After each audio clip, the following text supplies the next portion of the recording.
In Chapter 62 of David Copperfield, David spends at least one evening a week with Agnes Wickfield. One day, he asks his aunt if she knows anything more about Agnes's romantic attachment. Miss Betsey says she believes Agnes is going to be married.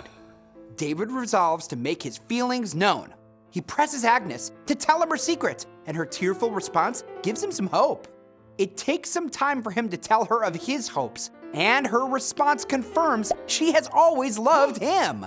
Within 2 weeks, they have a quiet wedding.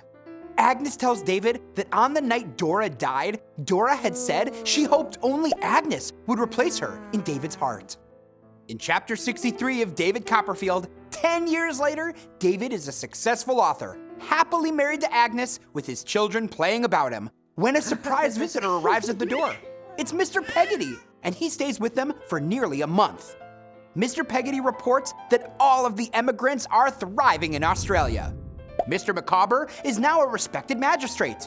Emily has turned down marriage proposals, telling her uncle that's gone forever, but she enjoys helping the sick, teaching children, and generally spreading kindness.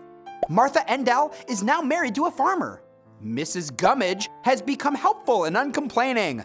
Mr. Peggotty and David visit Ham Peggotty's grave, and Mr. Peggotty takes from it a little bit of earth and a tuft of grass for Emily, who finally learned of their deaths from an old newspaper account a traveler brought to their home. In Chapter 64 of David Copperfield, David reflects back on those in his life whose faces are the most distinct to him. Miss Betsey is more than 80 years old, but is still able to walk 6 miles at a stretch. Peggotty is still with her, busily working at her needlework. Miss Betsey is godmother to David's daughter, Betsey Trotwood, and enjoys spoiling Betsey's younger sister, Dora. Mr. Dick, now an old man, makes giant kites for David's sons and still works on his memorial when he has the time. Old Mrs. Steerforth and Rosa Dartle argue and quibble their days away. Julia Mills married a wealthy Scotsman and surrounds herself with shallow society people, including Jack Maldon.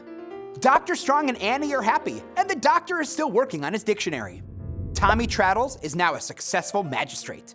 The person who is most important to David is Agnes, and he wishes only she will be near him when his life comes to a close.